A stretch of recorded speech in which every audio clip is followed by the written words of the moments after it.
जानते हैं मूषक जी, जन्मदिन का सबसे बड़ा लाभ ये है कि इस दिन माँ के भोजन में विशेष प्रेम झलकता है।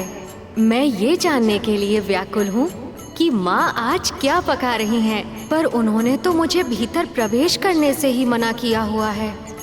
आपकी इच्छा पूरी ना हो तो आपके इस भक्त के होने का लाभ ही क्या प्रभु? मैं बस अभी गया और अभी आया। गणेश अवश्य ही ये स्वादिष्ट भोजन खाने को आतुर हो रहा होगा।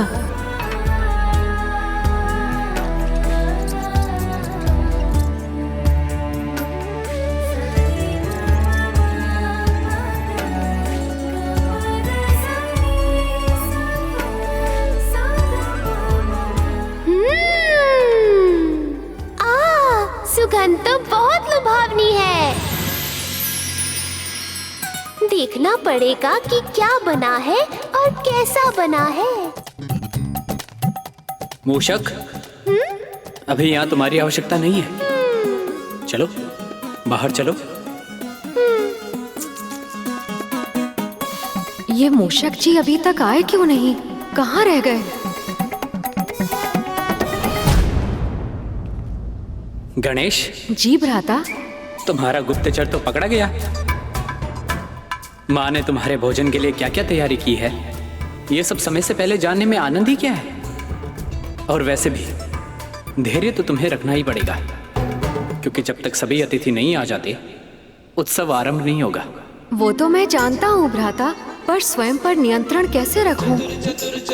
माँ को इतनी तैयारियां करते देखकर मेरा मन प्रफुल्लित हो गया है और उस कारण और भी तीव्र भूख लग रही है। प्रभु, अंदर से बहुत ही स्वादिष्ट सुगंध आ रही थी। मैं स्वयं को रोक ही नहीं पा रहा था।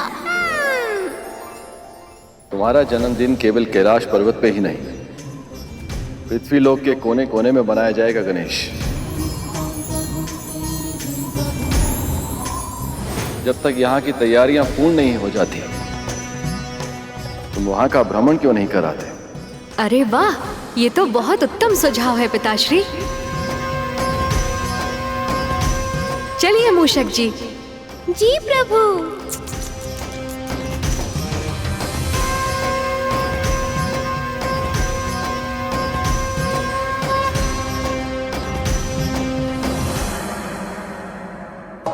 गुरुदेव, पंडाल भी बन गया और मंच भी सज गया। अब बस पूजा सामग्री की आवश्यकता है घरों में। अभी प्रबंध करता हूँ गुरुदेव।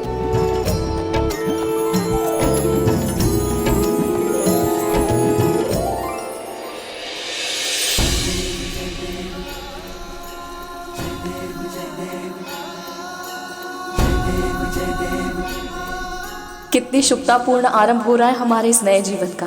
प्रभु गणेश की पूजा से अब हमारे जीवन के सारे विघ्न दूर हो जाएंगे।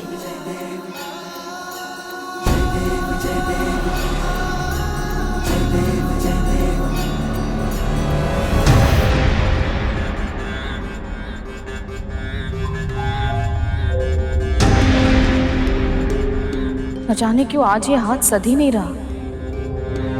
कभी कान ठीक से नहीं लग रहा तो कभी सूंड ठीक से नहीं बैठ रही। हे गणपति, सहायता कीजिए। यदि मन में विचारों का प्रवाह इतनी तीव्र हो तो हाथ कैसे सधेगा धीरे? ईश्वर को साकार करने के लिए स्थिर चित्त की आवश्यकता होती है। मेरा मन ये सोचकर विचलित है गुरुदेव कि घर में इतनी बड़ी पूजा है, फिर भी कद्रू दीदी और उनकी संतानें इसमें सम्मिलित नहीं हो रही। जो हमारे नियंत्रण में नहीं होता उसकी चिंता करने से कभी कोई लाभ नहीं होता देव। हमें केवल अपना कर्म करना होता। आप पूरी श्रद्धा से इस पूजा कथा को प्रारंभ कीजिए। गणाधिपति की यदि इच्छा हुई तो तुम्हारी बहन कद्रू को उनका आशीर्वाद अवश्य मिलेगा।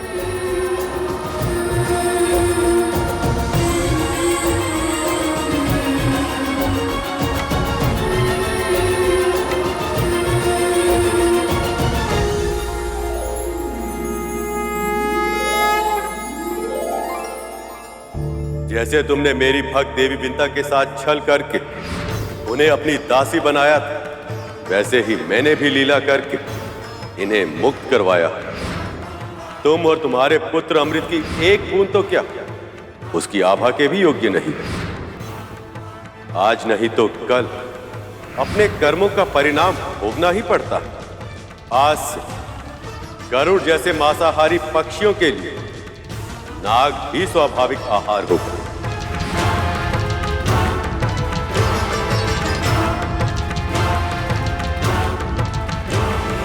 महारानी, आपके मस्तक की पीड़ा के लिए औषधि का लेप।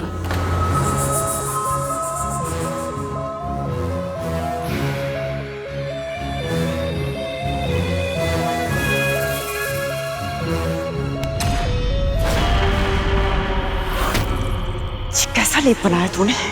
हाँ? इतना अधिक कपूर डाल दिया कि मेरे नेत्र जलने लग गए। और ये किस तीव्र गति से तू दबा रही थी? मेरा मस्तिष्क फट गया। कभी विंता को देखा है? दबाते ही सारी पीड़ा दूर हो जाती थी। और तू है कि? क्षमा कीजिएगा महारानी, पर मैं महारानी विंता नहीं। मैं चाहूं तो भी उनके जैसी नहीं बन सकती।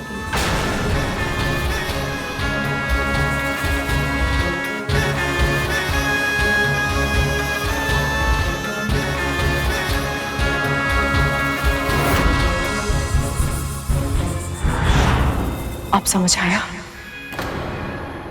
तूने एक दासी नहीं, अपनी बहन को खोया है। कितनी बार तुझे समझाया जो तू कर रही है वो अनुचित है कद्रू,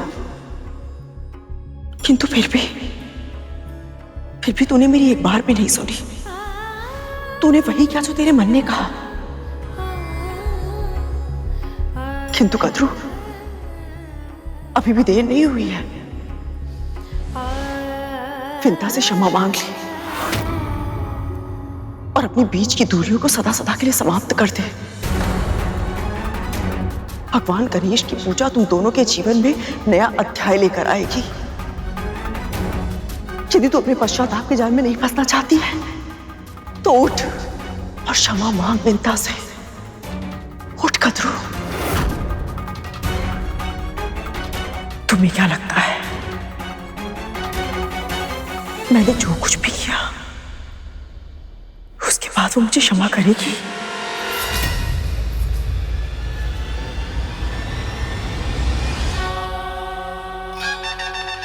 ये ध्वनि कैसी है? लंबोदर भगवान गणाधिपति गणेश की जय। प्रभु गणेश की जय। लंबोदर भगवान गणाधिपति गणेश की जय। लंबोदर भगवान गणाधिपति गणेश की जय। संकट है जब कोई आयो, महिमा से अपनी प्रभु ने बचायो। लंबोदर लंबोदर लंबोदर लंबोदर हे विघ्न हरता बुद्धि विधाता, जय जय गजानन हे सिद्धिदाता। लंबोदर लंबोदर हे विघ्न हरता बुद्धि विधाता, जय जय गजानन हे सिद्धिदाता। लंबोदर लंबोदर और विद्या के तुम ही हो दाता, है ज्ञान भंडार तुम में समाता। प्रेम से जाप प्रभु का है गाता, मोह माया से है। समय हो गया है महारानी, आइए देख। विघ्न हरता बुद्धि विधाता, जय जय गजानन हे सिद्धिदाता। लंबोदर लंबोदर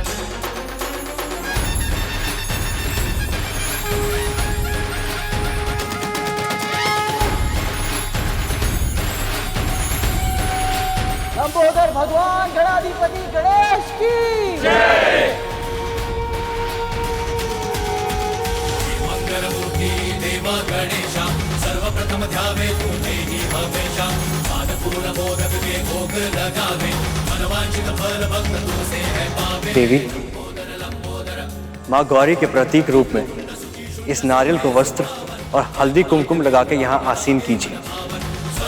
सोहे सरमूषक सवारी, मंगल करो जग का हे मंगलकारी। लंबोदर लंबोदर मंगल मूर्ति देवा गणेशा, सर्वप्रथम ध्यावे तुम्हे ही हमेशा। लंबोदर लंबोदर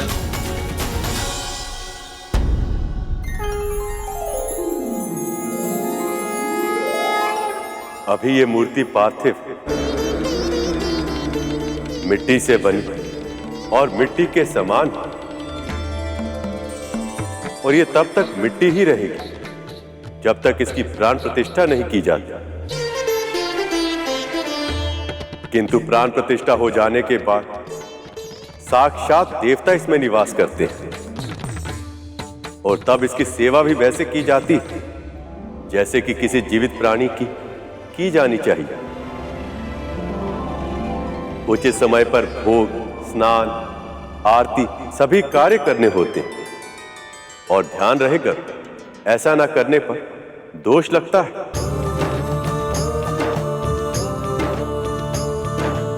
भगवान की सेवा करना तो परम सौभाग्य की बात है गुरुदेव। अब और प्रतीक्षा करना कठिन है।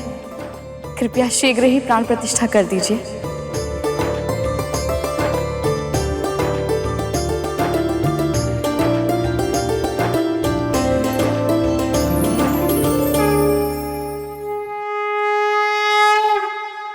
वक्रतुंड महाकाय सूर्यकोटि समप्रभा निर्विघ्नं कुरु मे देव सर्वकार्येषु सर्वदा।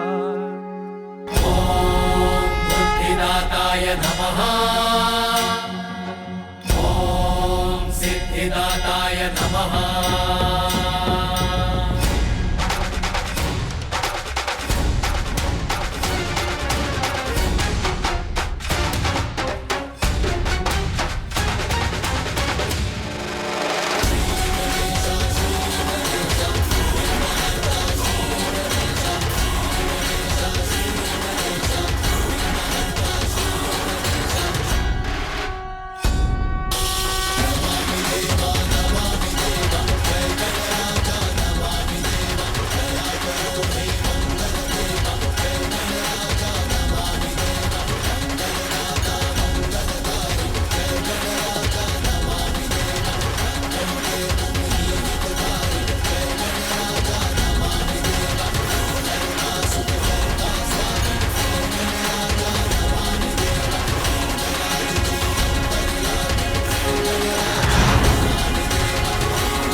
आप देख रही हैं देवी,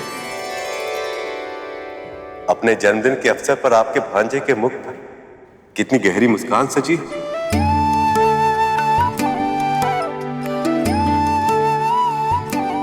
मुस्कुराहट गहरी अवश्य है और साथ ही अर्थपूर्ण भी।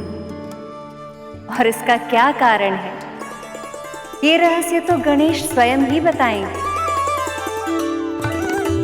भगवान की मुस्कुराहट का एक ही रहस्य होता है मामी श्री, भक्तों की प्रसन्नता।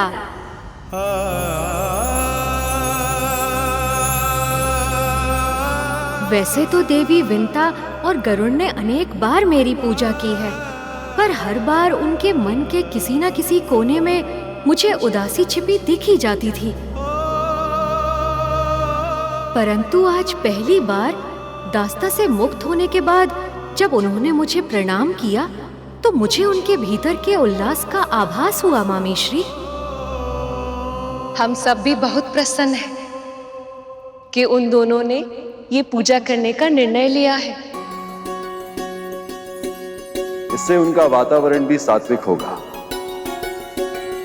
और उनके नए परिवार के साथ सामंजस्य स्थापित करने के लिए शक्ति भी मिलेगी।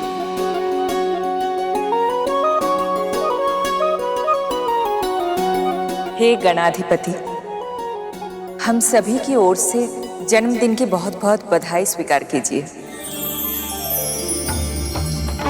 इतने समय से असुरों का शासन होने के कारण न केवल देवलोक में बल्कि पृथ्वीलोक में भी उदासी छाई हुई थी, पर अब गणपति का जन्मदिन मनाकर सभी स्थानों पर प्रसन्नता छाएगी। शुभ का आगमन होगा और सभी विघ्न बाधाएं अपने आप दूर हो जाएंगे।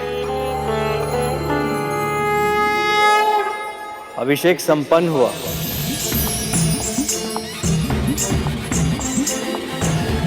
अब इसकी साज सज्जा कीजिए।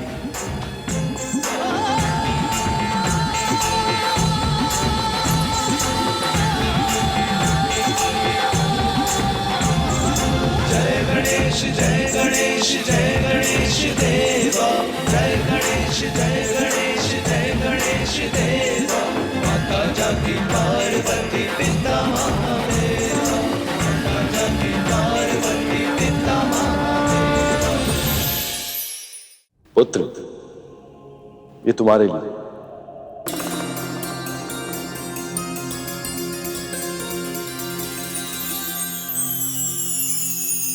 ये दुशाला संसार को सदैव स्मरण कराएगा कि किसी का सम्मान उसके पद और आयु से नहीं, उसके गुणों से होता है।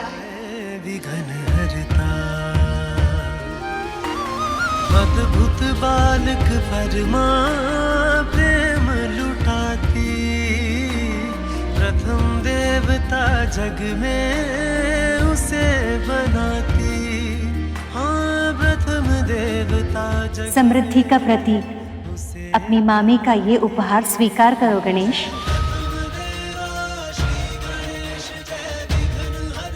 मेरी ओर से ये पुस्तक स्वीकार कीजिए, समस्त संसार के ज्ञान की स्रोत है।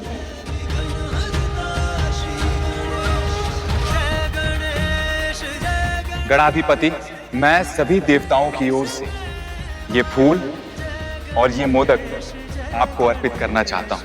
कृपया इसे स्वीकार कर हमें कृतार्थ करे दे।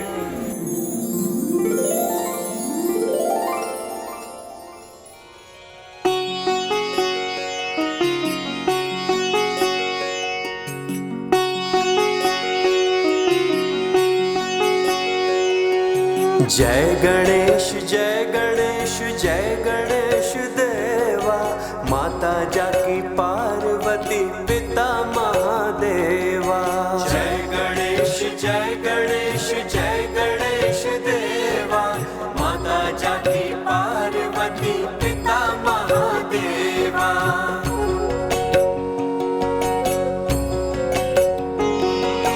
जय गणेश जय गणेश जय गणेश देवा, माता जाकी पार्वती पिता। ये ध्वनि,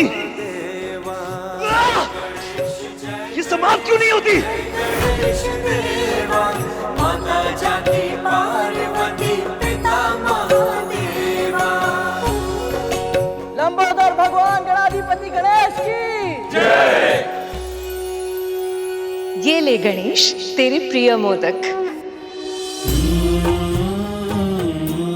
क्या हुआ? थोड़ी देर पहले तो बहुत तीव्र भूख लगी थी। आपके स्नेह का मान तो मैं अवश्य रखूंगा माँ, पर एक माँ पृथ्वी पर भी है जिनके प्रेम का सम्मान करना ही होगा मुझे, क्योंकि वो भी बहुत प्रेम से भोग लगा रही हैं।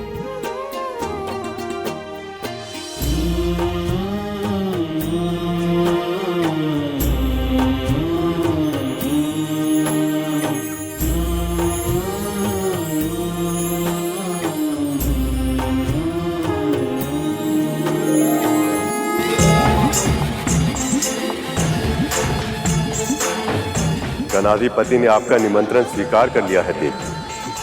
अब ये भोग प्रसाद बन चुका है। भक्त वत्सल महागणाधिपति गणेश की जय। भक्त वत्सल महागणाधिपति गणेश की जय। ले। जय गणेश जय गणेश जय गणेश देवा, माता जाकी पार्वती पिता महादेवा, माता जाकी पार्वती पिता महादेवा।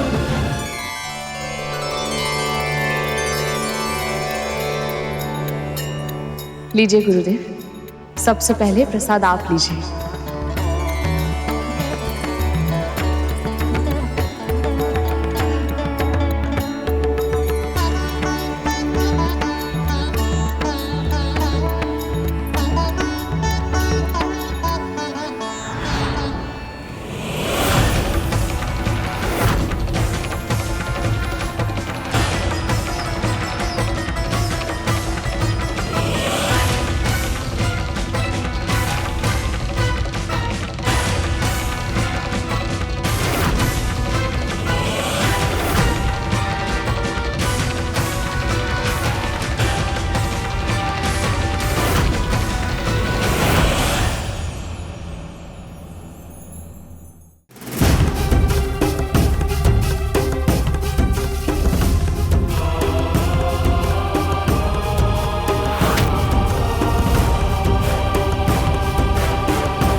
इतने वर्षों में तेरी आंखों ने बहुत आंसू बहाए विंता। अब अपने सारे आंसू मुझे दे दे। अंततः देवी कद्रू को अपनी भूल की अनुभूति हो ही गई और उन्हें अपने किए पर ग्लानि भी है। ऐसा मत कहिए दीदी, जो हुआ है वो प्रभु की इच्छा से ही हुआ है और आगे जो होगा प्रभु की इच्छा से ही होगा। आप जानती हैं दीदी, इस जगत में उनकी इच्छा के बिना एक पत्ता भी नहीं हिलता। इसलिए बीती हुई बातों का बुरा मानकर स्वयं को कष्ट मत दीजिए। तुझसे और गरुड़ से क्षमा पाए बिना मेरे लिए ऐसा करना संभव नहीं होगा विंता।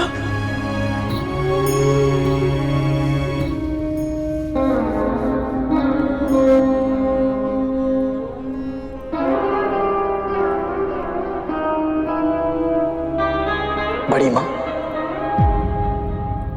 माँ ने तो आपको कभी दोषी नहीं माना। और रहा प्रश्न मेरा, तो आप मेरी बड़ी माँ हैं। यदि भावनाओं में बहकर मैंने आपके हृदय को चोट पहुंचाई है, आपको कष्ट दिया है, तो आपसे क्षमा मांगता हूं।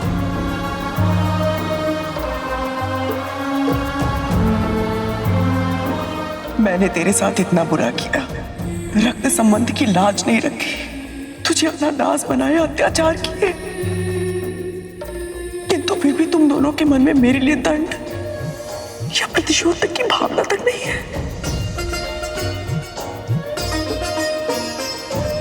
आप जानती हैं ऐसा क्यों हुआ देवी कद्रू? क्योंकि जिन भक्तों के मन में भक्ति स्थान बना लेती तो किसी भी प्रकार के तामसिक विचार उनके मन में अपना स्थान नहीं बना पाते।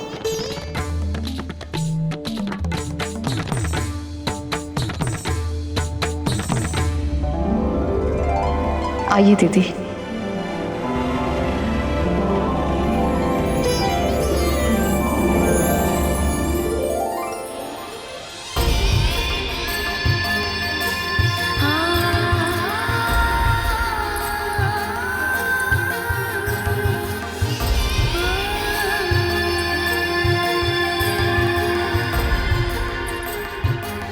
विंता के महल में गणेश के प्रवेश करते दो बहनों का बिगड़ा रिश्ता पुनः सुधर गया। यही तो लीला है विघ्नहर्ता गणेश की। वो जीवन में आते ही जीवन के सारे कष्ट हर लेते हैं। सचमुच विंता का हृदय कितना बड़ा है। कद्रू ने उसके साथ कितना कुछ किया, फिर भी विंता ने बिना मन में कोई बैर रखे उसे क्षमा कर दिया।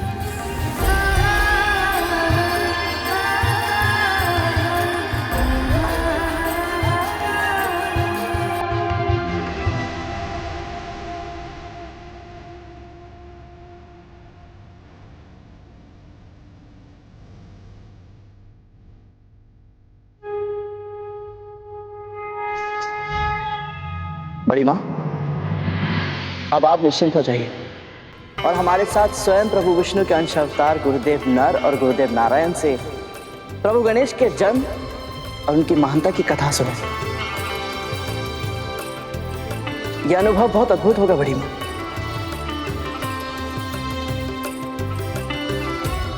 प्रभु, सुना आपने? स्वयं नर नारायण अर्थात भैया विष्णु के अंश अवतार मेरे पुत्र की कथा कह रहे हैं। सच मामाश्री, इससे उत्तम उपहार और कुछ हो ही नहीं सकता था।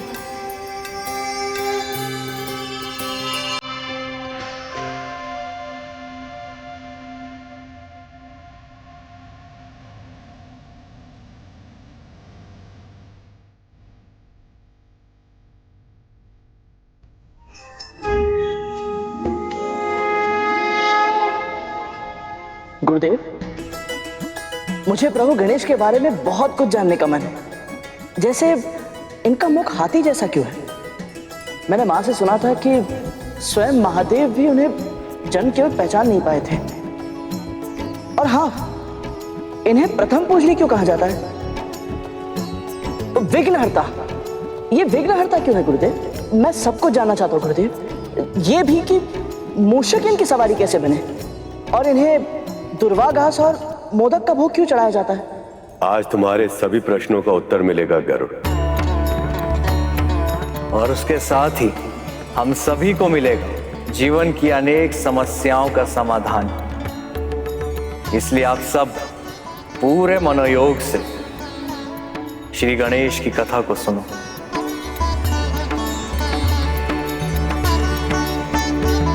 वास्तविकता में गणेश महागणपति अर्थात पर ब्रह्म शक्ति, जिससे समस्त संसार का संचालन होता है, हर युग में जन्म लेते हैं। और आज हम कथा कहेंगे पार्वती नंदन गजानन की, जिसका आरंभ गणेश के जन्म से बहुत पहले हुआ था। बहुत समय पहले? ये बात तो मुझे भी नहीं पता थी। समय को विभिन्न कल्पों में बांटा गया है। इस सृष्टि में अनेकों ब्रह्मांड हैं।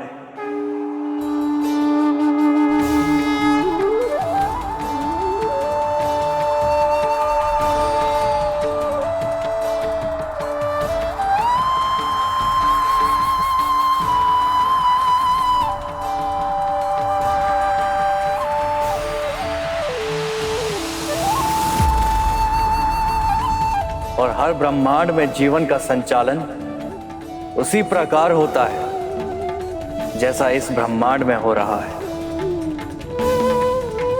हर ब्रह्मांड में चल रहे कल्प किसी दूसरे ब्रह्मांड के कल्प से भिन्न होते हैं, अर्थात हर ब्रह्मांड की समय रेखा दूसरे ब्रह्मांड की समय रेखा से भिन्न होती है।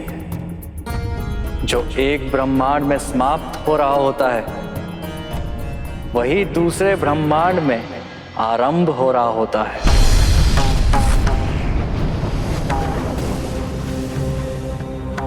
ऐसे ही एक समय की बात है, देवी पार्वती ने प्रभु नारायण के श्री कृष्ण अवतार की मनमोहक बाल लीलाओं को देखा तो वो बहुत प्रसन्न हुई। उस नटखट नन्हे बालक के कौतुक, उसकी क्रीड़ाओं ने देवी पार्वती के मन में मातृत्व के भाव को जागृत कर दिया था। अद्भुत बालक परमा प्रेम लुटाती, प्रथम देवता जग में उसे बनाती। पार्वती, आप ये वस्त्र किसके लिए तैयार कर रही हैं? अपने पुत्र के लिए प्रभु, और किसके लिए? परंतु कार्तिकेय तो योद्धा है, कवच के स्थान पे ये झबला कैसे पहनेगा वो? कार्तिकेय का तो जन्म ही योद्धा के रूप में हुआ था प्रभु। उसके बाल्यावस्था का आनंद तो मैं कभी ले ही नहीं पाई। पर जब माँ देवकी और यशोदा मैया को कृष्ण जन्म के बाद उनके बचपन का आनंद लेते देखा तो मेरे भी मन में एक इच्छा जागृत हो गई है प्रभु।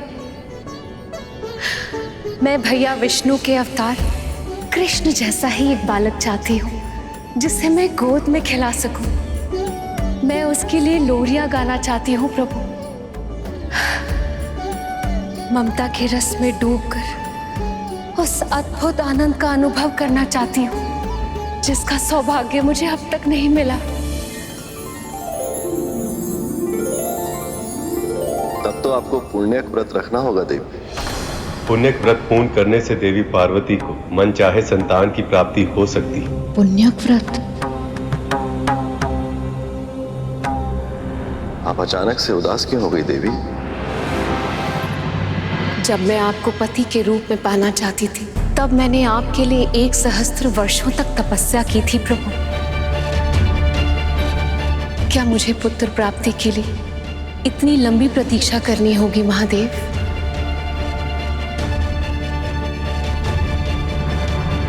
पुण्य बहुत ही महान व्रत है देवी, जिसे करने से आपके भैया विष्णु बहुत अधिक प्रसन्न होते हैं।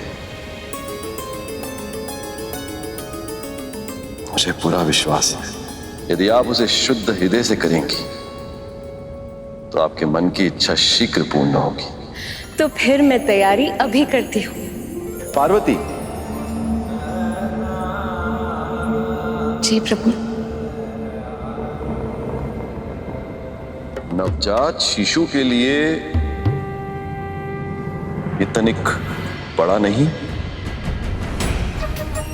यदि आपकी इच्छा भारी भरकम बालक की है तो बात अलग है। ये माँ की ममता है महादेव, आप नहीं समझेंगे।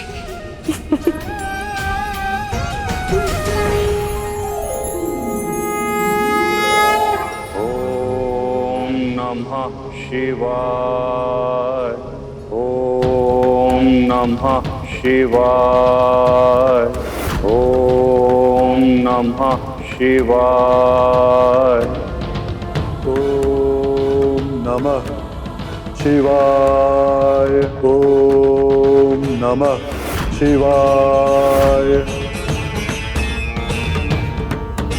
ओम नमः शिवाय।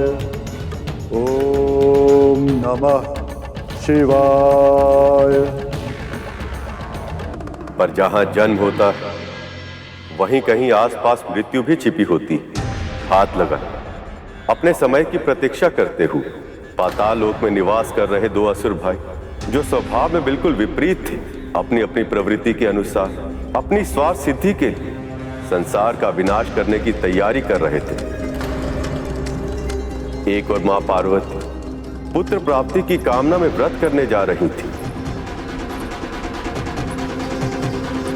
और दूसरी ओर गजमुखासुर और गजासुर महादेव की घनघोर तपस्या कर रहे थे। ओम नमः शिवाय।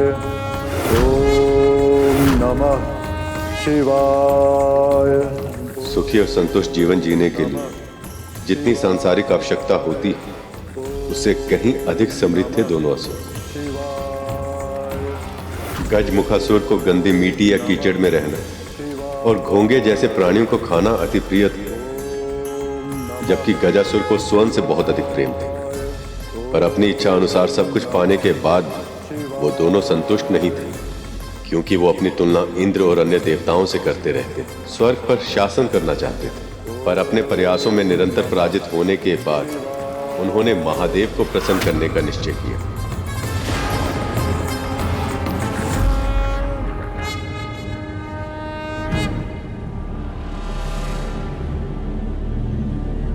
पार्वती। नंदी, मैं व्रत की तैयारी करने जा रही हूँ, किसी को इस ओर आने मत देना। जी माँ।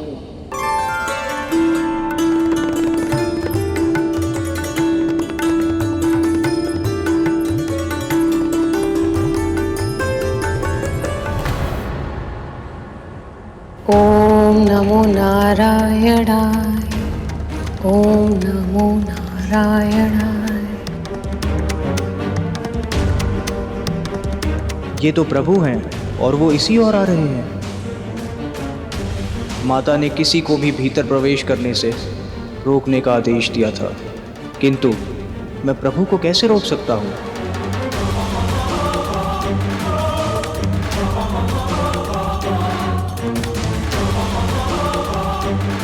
ओम नमो नारायण। ओम नमो नारायण। पार्वती, देवी पार्वती,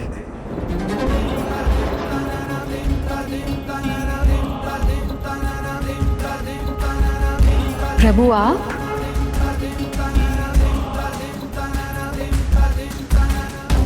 देवी पार्वती, मुझे एक भक्त के पास जाना होगा। सोचा फिर तो आप अपनी व्रत साधना में व्यस्त हो जाएंगे, इसलिए आपसे मिलकर जाऊं। आप वापस कब आएंगे प्रभु?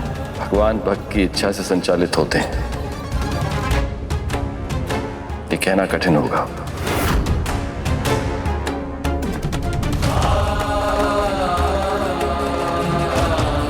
जब मेरी पूजा समाप्त होगी तो महादेव मेरे साथ नहीं होंगे, ऐसे में मुझे पुत्र कैसे प्राप्त होगा?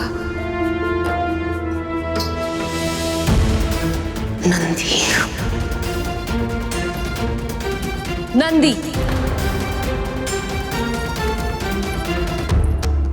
मैंने मना किया था ना कि किसी को आने मत देना, फिर तुमने महादेव को अंदर क्यों आने दिया? माँ, मैं महादेव को कैसे मना कर सकता था? वो तो मेरे स्वामी हैं।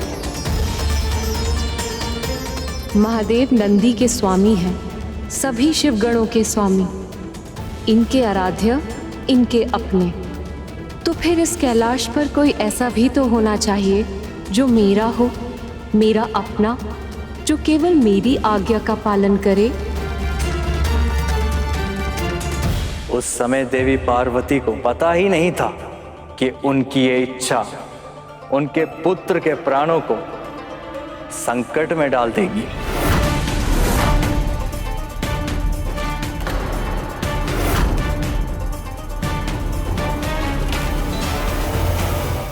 अब तक मुझे लगता था कि मुझे अपने जन्म की कथा पूरी तरह पता है, इसीलिए उसे सुनने के लिए मैं उत्सुक था।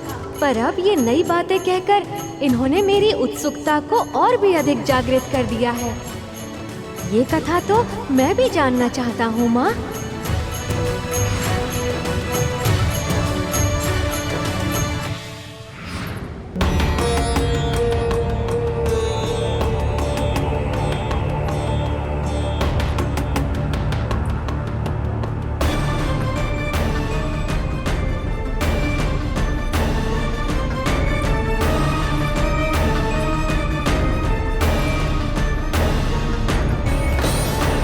इतनी ऊंचाई पर्याप्त नहीं है, और ऊपर जाना होगा मुझे। ऐसा एकांत स्थान ढूंढना होगा जहां देव, दानव, मानव, गंधर्व या कोई भी अन्य प्राणी मेरी तपस्या में विघ्न ना पहुंचा पाए।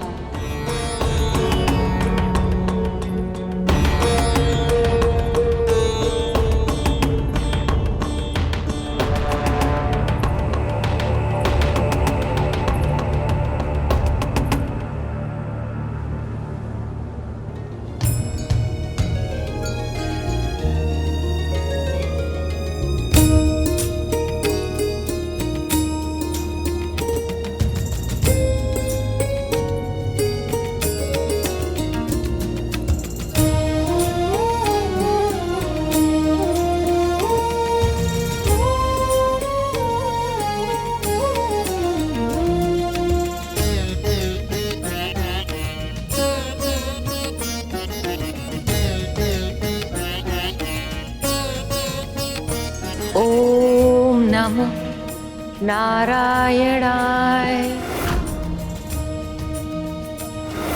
ओम नमः शिवाय। ओम नमः शिवाय।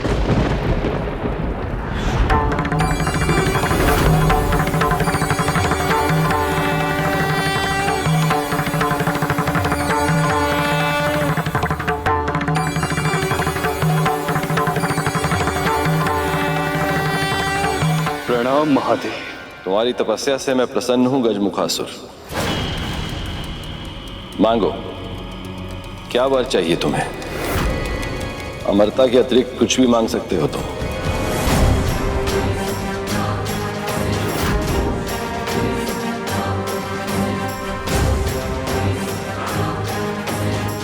तो उचित है महादेव, मुझे वरदान दीजिए कि मेरी मृत्यु केवल उसी के हाथों हो पाए जिसका जन्म केवल और केवल माता से हुआ हो। ओम नमो नारायणाय।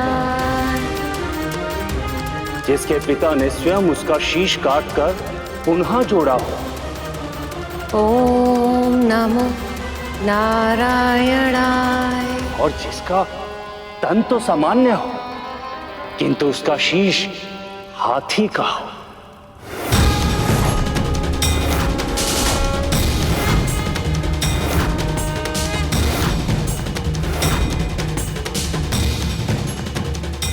ऐसा कोई प्राणी ना तो कभी जन्मा है और ना कभी जन्मेगा, अर्थात मैं सदा सदा के लिए अमर हो जाऊंगा।